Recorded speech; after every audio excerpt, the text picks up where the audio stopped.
What was the moment you knew that vibe coding is making you worse and illiterate or brain dead? AI is creating a completely new type of programmer, a new type of founder. And unfortunately, if it's not with the right intentions of learning, growing, scaling, then unfortunately it is making you dumber, it is making you illiterate. So you were making $2,500 per month at the age of 13.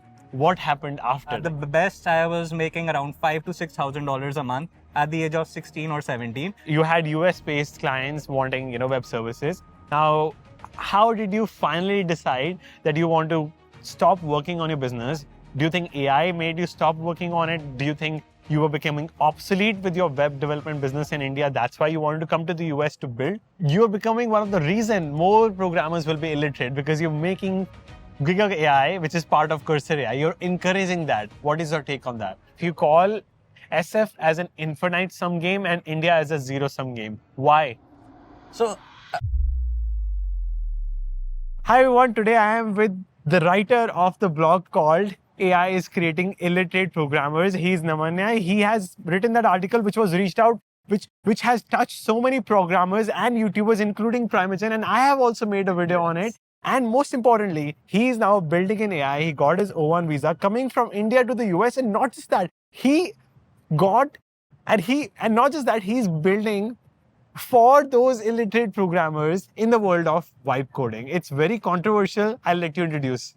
hey guys, hi. So happy to be here, Harnoor. And yeah, you're right. AI is creating a completely new type of programmer, a new type of founder. And unfortunately, if it's not with the right intentions of learning, growing, scaling, then unfortunately it is making you dumber, it is making you illiterate. You call it brain dead and illiterate. Yes. And it's so crazy that you wanted to still build for those brain dead programmers. Yes. Why is that? Like, first of all, I want to know your philosophy. Yeah. So firstly, what I am building is with the age of AI, how do you build the best products with best software with AI at your side? Now, we can't do this. We don't use any AI at all.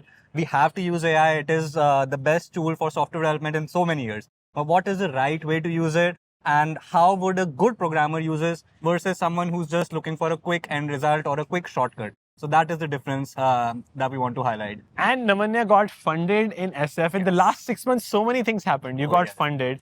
You joined ODF and Solo Founders. That is by someone called Julian Weiser. He's very famous. He trains and he has created billion-dollar startups with the Solo Founder and ODF community. We'll talk about what community is best to join. And not just that, he got his O1 visa in the last 6 months. Did you come with this expectation when you came for the first time to San Francisco and first time to the US 6 months ago? Yeah. Now, honestly, we're in a podcast, so I want to say yes, I knew everything was going to happen and it's going to be perfect. But no, honestly, it was so much anxiety, so much fear. When the O1 visa was under processing or when I had to do fundraising, I was so uncertain that, will anything happen at all?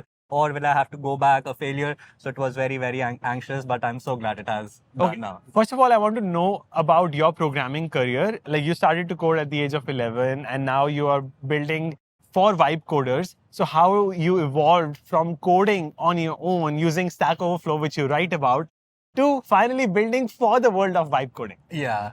So I think, when I was younger, I was that typical engineer, nerd, archetype of a person. I was just very studious, very academic. And that was my strength. Like sports may or in any games or something, I would not be picked at all. I was always the last person there. But sure, I was academic. Really? Yeah. Because you were running the fastest with the founder running club. We met at the founder running club. He runs.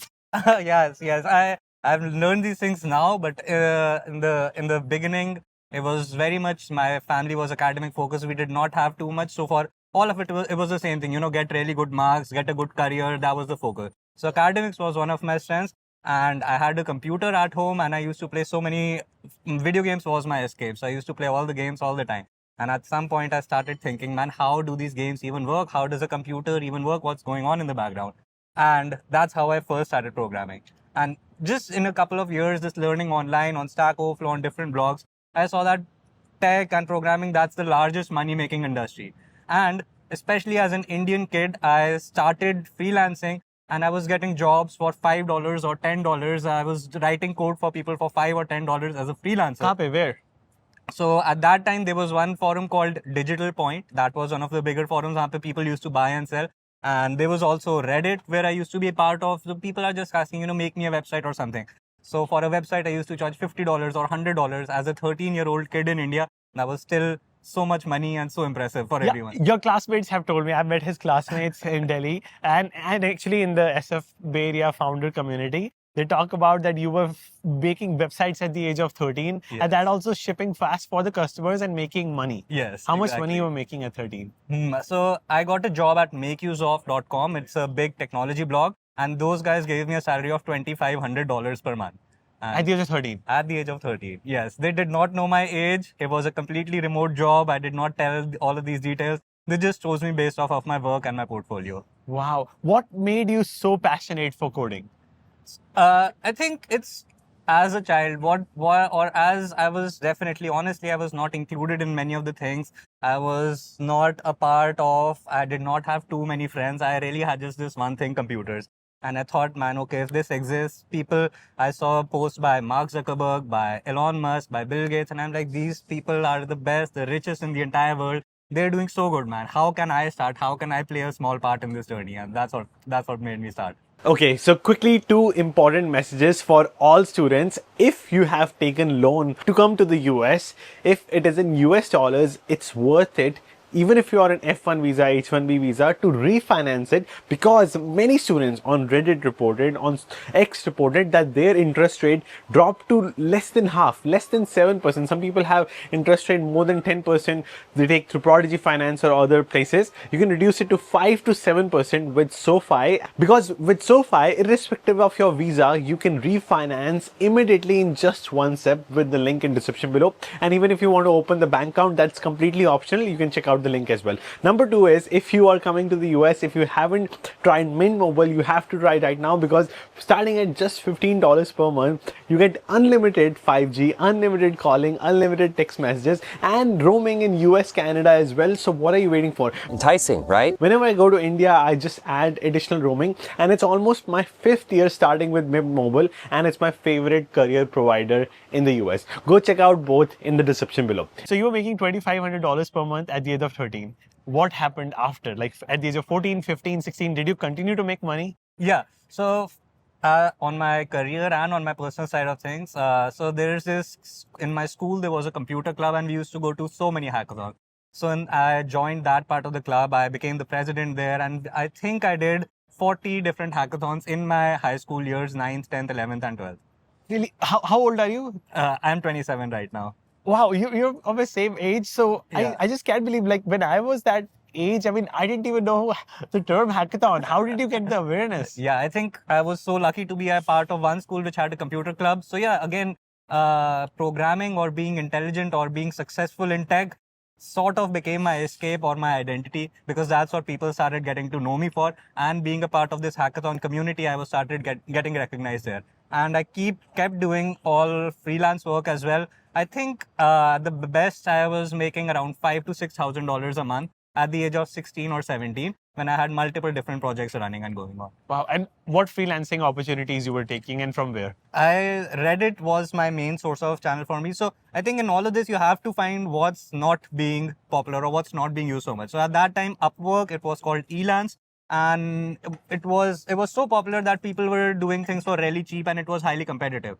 But I found Reddit to be someplace which was not so competitive, was newer, and that's how I was able to get a lot of clients. And Road not taken. Road not taken, exactly. Less competition there. And on Reddit, then people started posting testimonials about me or saying good things about my work and their experience with hiring me. And so that sort of snowballed. I mean, if you still Google, if you search my name on Reddit, you will find those same testimonials 10, 15 years ago where people have said good things about working with me. So almost that means that you're making more than 60 grand in dollars Yes. a year Yes. at the age of 15, 16, 17, 18. Yeah. And did you ever feel like going to college then in India? Yeah, so a lot of that money I was used for my parents. So now they're in a good home, they've got a good apartment. So I contributed a lot to that. And I mean, college was always something I was interested in, but I realized that in India you have to do that test. And I felt that, that test would not be I'm seeing some of my friends prepared, go to coaching centers. I thought that would not be the best lifestyle for me. So I tried I came to the US. But when I came to the US, I found that For undergrad? for undergrad, yes. And Oh. yeah. So where did you study? I went to University of Washington in Seattle, and when I actually got there, I had an idea that America is amazing. People are extremely smart. I learned so many new things. But honestly, when I got there, I didn't find the quality of the students to be that good, and not so much focus on academics or engineering or computer science. So I dropped out after 3 months and went back to India and continued on my business. Really? Yeah, yeah, I didn't know that you have come to the US before. I thought because you mentioned it was the first time in SF. yeah, And it's crazy. yeah. You left the tried and tested path to come to the US. Yes, And to work here, which was coming on a student visa, and you left that path. yes, I did. Wow, because you had confidence in your ability as a businessman, as a coder in India. I think my main factor was, am I learning the fastest here? Am I challenging myself the most here? And I thought that in the US college, that was definitely not happening. Because my peer qualities was not that dedicated or good. So got it. So what did you continue to do in India? Did you continue to do the same like freelance web development in India? Yeah. Or you started something new? So I had to keep that going because I had some good reputation and a good source of clients and good source of income there. So I kept doing that. But on the side, I tried so many of my own ventures. I tried multiple mobile games. I tried different kinds of web apps. Some got some revenue, some success, but nothing too successful until now. Instead of going to college, you did not go to college at all? I did not go to college at all. My parents and my extended family, they insisted a lot. We were not on talking terms for a long time because my parents thought, that I made a bad decision with not going to college. But after a few years, when my company was a bit more successful, then it all turned out to be better. So, because you were doing great till the age of 18, you were able to pay your tuition fee on your own in Seattle, right? Yes. When you were going to study. Yeah.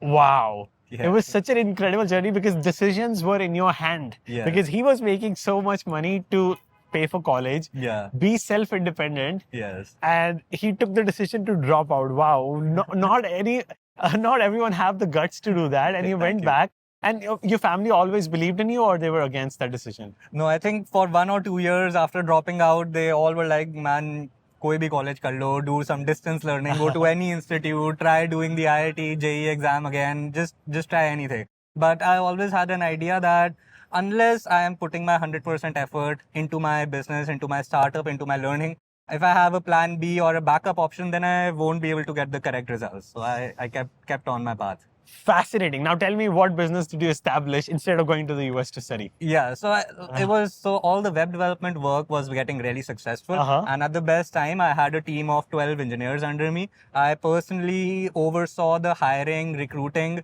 of over 100 engineers in the company. There was so much turnover over 4 or 5 years that I was left with 10 or 12 really good engineers at the end. I interviewed maybe 300 people. I saw applications of thousands of developers, and it was a web design, mobile app services company. Mind blowing. So you had an established business in India in the world of web design, web development, front end, back end. What was it called in India? It was called Dues. Dues. It still exists? The company still exists, but yeah, the operations are defunct now. Defunct, what does it mean? Yeah, it's not ongoing right now. The legal company and all exists, but no, it's not ongoing. Nothing is going down. So you left it? I left it, yes. Oh, wow. So tell me how it evolved. You had US-based clients wanting, web services. Now, how did you finally decide that you want to stop working on your business?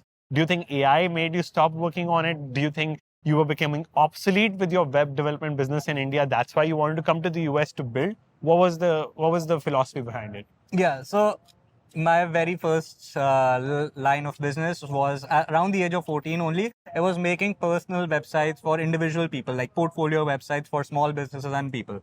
But within a few years, I saw websites like Squarespace, Wix, Webflow. All of them basically ate the entire market share, and the entire idea of a web designer making a personal portfolio website for you, that disappeared. So that was a difficult period in the company. I had to transition. So we transitioned started to do e-commerce, Shopify stores and all of those apps. That got some good money for a while. We also started mobile apps that got good money for a while.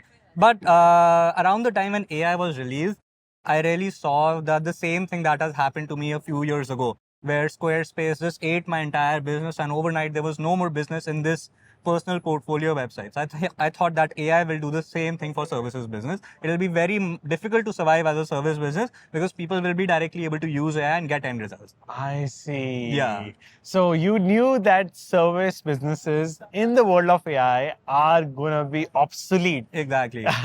You didn't want to write your own eulogy. That's a phrase, right? Yeah. So you escaped before it was too late. Yeah, Wow. Yes. So I think I saw this around GPT 3.5 was released. It was not perfect. It made a lot of mistakes. But yeah, I thought, if you see the logical progression, then there's going to be tools that just build an entire app for you. And that's what happened, like Lovable and everything. So now if anyone is an app builder, they're not in good business anymore because Lovable is taking all of that. So how did you make use of that GPT 3.5 movement in November 2022? And why it took you so long? You're coming after 2.5 years of that movement to the US. Yeah. So the first thing I did was teaching my entire team what this tool is and how to use it effectively. So we were all, maybe one of the earlier ones in India who were using AI technology to give these services and web app and web mobile app products. So that was the first thing. And as we were using it for ourselves, I started figuring out ways how to improve it. So I shared some prompts with my team. I shared tips and techniques with my team. And over time, that's what built the first idea for GiGa, where it was an internal tool, just our own team was using it. It wasn't any public tool. But around the start of this year, around January 1st in 2025, I finally posted about it on Reddit and Hacker News that, okay, I've made this tool. This is how it works. Does anyone want to try it? Just to understand the sentiment about this tool. Interesting. Okay, so you were with your business and team in India.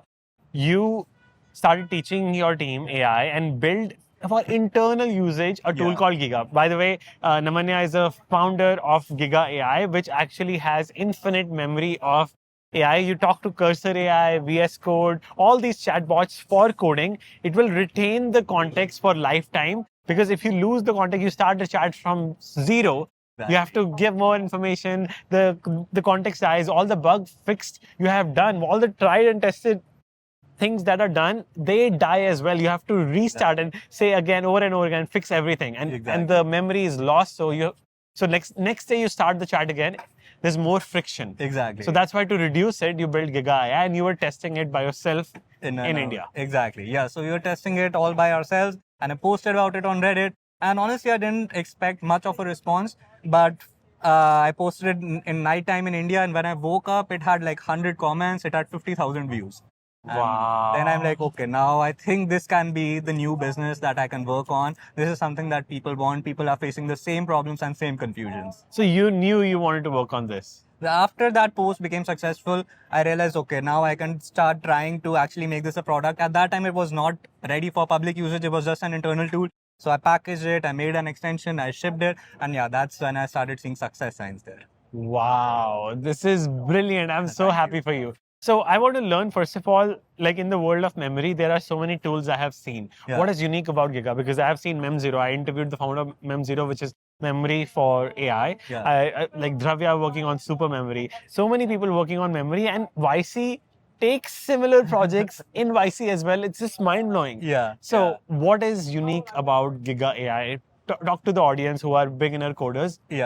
So, GiGa AI works inside your IDE. So, it works alongside Cursor specifically. And it is a product for engineers, for developers, for founders. And what it does is, whenever you're chatting with your AI, you have so much instructions, knowledge, intent, your specific style of working that you explain to the AI. But right now, how it works is whenever you have a new chat, you have to do all of those things again and again and again. So GiGa manages all the context and memory by understanding your chats, your code base. So your AI understands you and works like you want it to. Interesting. First of all, what's standing out point about GiGa is Mem0's and is doing similar stuff? So those are in the infra layer, which basically means that if some other chatbot wants to add memory to their tool, then that chatbot company can use Mem0 or super memory. But you are only for the AI tools. You're on the application layer. I am on the application layer and specifically for engineering use of AI for Cursor only. Like I'm specifically focused on AI founders and AI engineers. Now, let me add on what is missing in Cursor. I have used Cursor intensively. I have interviewed Cursor engineers. They say they spend $1,000 to $1,200 per month in terms of their Cursor AI usage. They're spending so much money on it. And that's why that's why they changed the unlimited plan to pay as you go. Yeah. So because it's like, AI is expensive when you use it for coding. Cursor has 3 levels of AI I want to teach everyone about. Number 1 layer is, of course, AI. It sends the code to Claude, OpenAI. Number 2 is its prediction when you hit the tab button. Let's say you're editing something, let's say variable names, it'll automatically predict that you are editing the second variable, and when you hit the tab, it will auto-complete and auto-edit all the changes in the file. And number 3 part of AI is embeddings. Embeddings is basically, let's say you have thousands of files you have written in Cursor. It draws a relationship between files that are important. Let's say you say, update the UI. It will automatically figure out HTML, CSS, JavaScript files regarding the AI that related to the part that you requested. Yeah. Now, 4th part of AI that was important that Namanyay is fulfilling is the memory layer. Yeah, exactly. And more specifically, if you see how a developer chats with their AI or has a long conversation with AI about some changes, so you can see the developer's intent and idea and objectives evolve in that very chat. So maybe in the beginning, the feature is small. With discussing with the AI, they implement that feature. Then they add some more new changes or new features or new improvements. So this intent and insight and thinking pattern of the developer is captured by GiGa. So for the next time when you're working, that same thinking pattern, that same ideologies are retained, and your code is exactly suited to your project and you. Wow. So, I mean, if this is a solid idea, what took you so long to come to SF? I'm still confused. You came after 2 years of working on it. Yeah, I think that time, of course, leaving something old and closing something that is working, that is always a big risk. So I had to complete my working relationships with a lot of my clients in a way that everyone is happy and I'm not disappointing everyone. That was the first thing. And the second thing, now looking back, I can say I was able to find a very good idea and work on it. But honestly, it took a lot of evolution to get it to a good working level. There were so many bugs in the initial version that I had to fix. And after only fixing those things, that customers started coming in. And to establish himself as an entrepreneur in SF, you first joined ODF and then joined Solo Founders, both by Julian Weiser. Why did you join those? Why couldn't you straight get funded? Because I think you are like a God-gifted programmer. Why you had to go through these programs? So thank you so much. So ODF and Solo Founders program, what they really are helpful for, especially ODF, is when you're new to SF, you don't know anyone at all. So with ODF, I got to know so many amazing founders. I got to know a few investors, some advisors, that I started learning and understanding how the world of SF works, how the community of SF works. So that was the most important, which I got from ODF. Second, with the Solo Founders program, it was a 3-month program. And what it really helps with is, one of the biggest mistakes a founder can do is they think only from their individual perspective, and your own idea, it feels like the best idea to you. You feel like you're a genius or you've done something really impressive when you're thinking of your own idea. But getting feedback from other smart people and course correcting or aligning yourself in the best direction, that is what the Solo Founders program helps. So if someone watching this video want to do only one program, and which is best for your value, what would you recommend? ODF is definitely the way to go. $1,000 in 1 week. Yeah, it's joinodf.com. You get there, you learn so much about the people, you make so many friends. A lot of the friends in my ODF cohort are still friends. We are working alongside each other. We are growing our companies together. So it is the most valuable. And Solo Founder, is it expensive? More expensive? It's 3 months, so. Yeah, Solo Founders, you do not have to pay for Solo Founders, but just the selection process is very, very hard. So it's difficult. I see. And they invest in your company? They invest in your company, yes. I see. So that's why, I see. Oh, wow. Yeah. So you think Solo Founder is harder than YC to get in? Interesting. I think around the percentage acceptance rate, it has been similar for YC and the Solo Founders program. And because it's newer, I think the number of applications are getting even more. So yes, maybe. Wow. And so they invest similar amount just like YC, like 500K for 7% or a little bit less? It's completely different terms because they're investing in a very early stage. The amounts are completely different. Interesting. Yeah. Now, let's talk about your blogs. What was the moment you knew that vibe coding is making you worse and illiterate or brain dead? Yeah, so as I mentioned, I've been using AI and all of these tools for a long time. And they are really useful when you have a very good idea of what you want to do, and it just helps you complete or fill in the gaps. But the moment where I saw myself getting worse or dumber is when I started over-relying on AI without even thinking the problem. if I'm not doing any thinking by myself and I'm just copying, pasting things from myself or my code to AI and just letting it do the work, then I am nothing, right? I'm just a copy pasting person. 100%. And you mentioned that, like, if you go to Stack Overflow, investigate, even though it takes longer Yeah. than ChatGPT and getting the answer, but you learn more. Yeah, yeah. You apply your own mind when you think for yourself.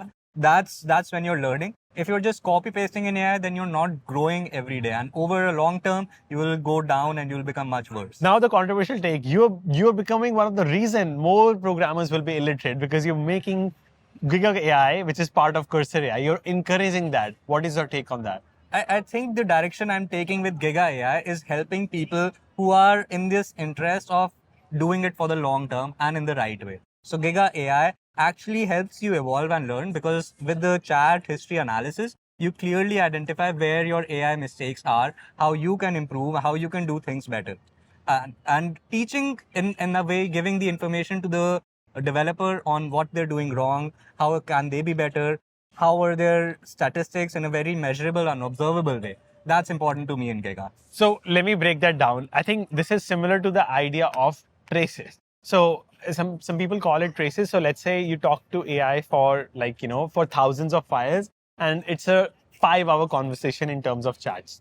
So you, because of the fact that you're doing so many changes in your code base, it's hard to keep track of it. What GiGa AI can do is, like, divide that 5 hour of conversation into traces, histories of smaller chunks that AI has checked and done, and things that are pending. So it's easier to code with AI, and especially it has more memory, more context, and context engineering is the future of AI engineering. Yeah, so that point about traces that you mentioned, GiGa analyzes your conversation history, and in that analysis, it can find out where were some conceptual mistakes done by the developer, where were some issues done by the AI. And it gives you tips as a developer how to not make those mistakes in the future, and it improves context for the AI, so AI does not make those mistakes. Absolutely. I have read those feedbacks all over the Reddit. I am really impressed by your work. Thank you. But my fear right now is, if Cursor want GiGa AI integrated, what's better path for them? Buying GiGa AI or creating their own memory layer? So what's special about GiGa is that it works alongside all tools. So Cursor, Claude Code, Codex, all of them are compatible with GiGa. And what we're observing in developers is that they're not really sticking to one tool. So even myself, I was using Cursor for maybe at least 1 year exclusively. But as soon as Claude Code was released, I switched, and now in GiGa, I can clearly see that 98% of my usage is on Claude Code and 2% is on Cursor. Now I'm going to switch to Codex, as many other developers are. So GiGa is the only tool that is compatible across all of the AI engineering tools. So any individual company technically is not able to deliver what GiGa is doing. Wow. So you have the long-term thinking here. I want to add on as well, like, Cursor becomes really expensive at times. Yeah. People keep switching tools what are cheaper for them. I think B2B businesses don't, but users like us keep on switching. That's why he has 1,500 strong developer community. My question here would be, like, what would you advise in terms of vibe coding, AI assisted coding? What is the best for them to use right now? Because I started using RuCode. You know what RuCode? Yeah. That's an open source. You don't have to pay. You just pay for the API key from Claude or OpenRouter. Get free API key from anywhere. Yeah. You can vibe code for free. Of course, Cursor has free, and like VS Code have free plans, but they are limited. So if you want to go long way, you can do for free with client RuCode and get an API key from OpenRouter or wherever. Exactly. What would you say is the free? What would you say is the cheapest way to vibe code for developers? I think, Harnoor, what you're talking about, where you keep switching tools and you keep investigating and finding out the new models, what are offered on the new discounts, that is the best way to go for any beginner vibe coder. And there's two reasons. One, of course, you get the same results for cheaper. So why pay more money? Second is, when you start experimenting with all tools and models and different things, that's when you also learn about the industry of AI, how different models compare against each other, and you're learning in a very more fundamental way than someone who's just using Cursor will never learn. Exactly. I think constraint teaches you a lot. When you constrain yourself that, oh, I want to code, vibe code in a budget of $0 per month, you can, and investigate, you will find so many ways out there. Yeah. And now in this space out there, what would you say, I think the best ecosystem someone can use in terms of vibe coding? What is currently right now the best ecosystem? Is it Codex plus Cursor or Codex plus RuCode plus GiGa AI? Can you break down your ecosystem and tech stack you're using? Yeah. So as if you're really doing it for the long term and if you want the best result, then your only option is to always be paying for the best, highest, newest model. Right now, that is GPT-5 Pro, and it is also Claude 4.1 Opus. But those are extremely expensive. But if you want the longest running agentic workflows, you need to use those tools. And you have to pay for those API keys. You have to pay for those API keys. Yes. That is the way to go. Now we're gonna go into your personal journey. You came to SF. You call SF as an infinite sum game and India as a zero sum game. Why? So I spent so much time in India in the startup community there, and one pattern that I always noticed, if some friend or some associate or someone you know has some good news or something, some success happening to them, everyone else just finds some mean thing or some negative thing to say about it. They're like, कि ये तो नकली है, ये ऐसी झूठ बोल के इसने raise कर लिया. They have just a very negative mindset around it. And that negative mindset makes you a negative person. It makes you a cynical, pessimistic person, and you don't have a community of people to ask for help from. I totally relate with that. Let me tell you about these two mindsets. One mindset is of SF. You can openly share ideas and you don't fear that someone will copy. Yeah. I go to hackathons, share my ideas, and we collaborated. And this weekend, it was called AI Dev Camp, and we won. One of the best in house. It was fun because I don't have a full-time job. I just do for fun. Yeah. And it's such a collaborative, it's such a collaborative city that you can share your ideas and you win by sharing, not by keeping it to yourself. If I had kept that idea to myself and made a shitty app, maybe it wouldn't have been good. But by collaborating with 5 developers, it got an award. Yeah, amazing. So this is what you mean by infinite mindset. When you share and when the other person also shares, that's when both of you learn and you improve as a team. This is also called the prisoner's dilemma, where if in India where you share and the other person is not sharing openly, then you sort of lose a little bit, and that stops you from sharing in the future or growing in the future. Here I want to add on, there is something called hyping yourself and showing off. There is a gray line. There's a line to be drawn. Let's say if I say, for example, when I go to hackathons, I say, I came from China today. Of course, I look like one as a joke. But I've been living in the US, I'm from India, and I am vibe coding this so-and-so project. You become so interesting that 5 people reach out to you. Yeah. Oh, what are you working on? If your first line when you're introducing yourself on stage or in front of anyone, if you hype yourself enough, people will take interest in you. Yeah. It could be a show off that I am the best out there and so, or it could be you share your journey, which is the most interesting version about yourself. That is called hyping yourself. And more you hype yourself in SF, more people take interest in you and more you're able to collaborate. That is one of the most important skill people need to learn. Exactly. Yeah. Whereas in India, you would just be, suppressing all of these things or not telling your real idea. Because honestly, that's what we've been taught with our exams or competitive nature of the exams. Sharing or helping someone else might mean that you become worse or you get a lower rank, so you never help others. Or you're called that you are a show-off. Yeah, or you get called a show-off, and many more negative words also, but yeah. So that's why I finished the sentence. If you want to win in AI, stop doing dash. Stop doing small projects and stop doing projects that you just do for 1 week and then you quit it. Because now with AI, everyone can do a quick weekend project. They can make a simple app. But where the difference lies in a good programmer now is that is your app able to handle a lot of users? Does it have features that really work, are really impressive? So keep doing one thing, one idea for the long term. Keep evolving that rather than continuously changing your mind every week. Brilliant idea. So to prevent brain dead engineers, if you had to ban one AI workflow, what would it be? And what would you replace it to? Yeah, so the pattern I'm seeing, especially with the agentic AI, is that you just give a long task and you just let the AI do all of the work, modify all of the files. That pattern, I feel it should be completely banned. No developer should be doing it. You really need to understand what the AI is saying that it will do, what all of the changes mean, because maybe you can work this vibe coded way for 1 or 2 features, but in the long term, your app will fail because you don't even know the code. I think exactly that's why Andrei Karpati also talks about that assisted coding is better than vibe coding. You should see what changes are happening. That's why doing things in a code editor is way better than like using Codex or Claude Code for long-term learning. Yeah. Because you can see what changes AI are doing, and you can actually review one file at a time, approve one file at a time rather than hundreds of files at a time. Exactly. Regarding your infinite sum game, in SF, tell me one intro that you got here that gave you 10x return, because you cannot do anything alone in SF. If you call yourself like self-reliant, no one is self-reliant. You always move by taking help from somewhere, some connections, some intros. So tell me what intro made you who you are today?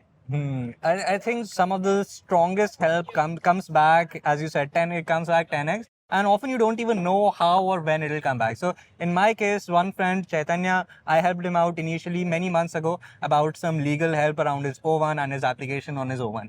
And that's how our friendship began. And over this course of friendship, now he and I, we have helped each other come in news publications. We have introduced angels and investors to each other. We have found users for each other, and we're now continuously in a constant relationship where we encourage and help each other. So that one intro or that one help has come back to me not just 10 times, just 100 times, and in so many different ways that I can't even imagine. Wow, so inspiring. Because collaboration is the key. Now tell me how O1 happened. Yeah, You said you posted in your tweet that many lawyers rejected. They never thought it'll happen. Yeah. Why is that? Yeah. So the O1, for those who don't know, it has 8 criteria, and you need to be 3 of them. You have to show yourself as exceptional or better than other people in the industry. Some criteria is like press, memberships, if you were in a critical startup, if you were earning a higher salary, etc. So there are so many different criteria, and it is really a competition where you have to be better than the industry average to be considered exceptional and get that O1. So for me, the journey for the O1 actually started in around November 2024, where I first heard, okay, man, this is this visa called O1. A lot of founders can get this visa, and the requirements for that is some qualifications in press, some judging, some memberships, etc. And from November onwards, I just kept applying. I talked to at least 8 different lawyers. I applied to at least 13 different firms so they can take me as an applicant and start processing my O1 application. But honestly, all of them rejected me. Why? Because at that time I was not strong in those 3 criteria. I did not have good criteria, and at that time I would agree with them. There was no chance that I would get an O1.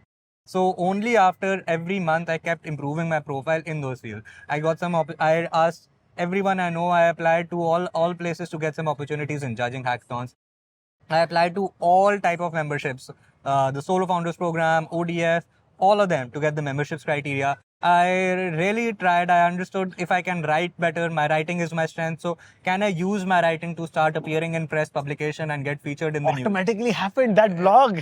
Crazy. Yeah, so I had to really engineer and think carefully how I can use my strengths to fit those criteria. Mind blowing. And only then it happened that some lighthouse, that legal team finally said, okay, now your profile is good. You have a good chance of O1, so let's work together. Wow, what an inspiration. What advice would you give to your younger self or anyone watching if they want to achieve what you have? I think what really unlocked it for me is what is something that is my passion, or what is something that I can spend all of my time doing. What is something I'm good at? So for me, it's writing. For you, it can be research. It can be creating something else entirely. It can be anything, but find your strength, find what you enjoy, and just you have to do it the best you can for months and months and months. Don't give up. Eventually, it'll work out. Wow. Thank you so much, Namanyay. Great talking to you. I hope Awesome. this adds a lot of value to their life. And don't forget to check out GiGa AI. Yes, Lee.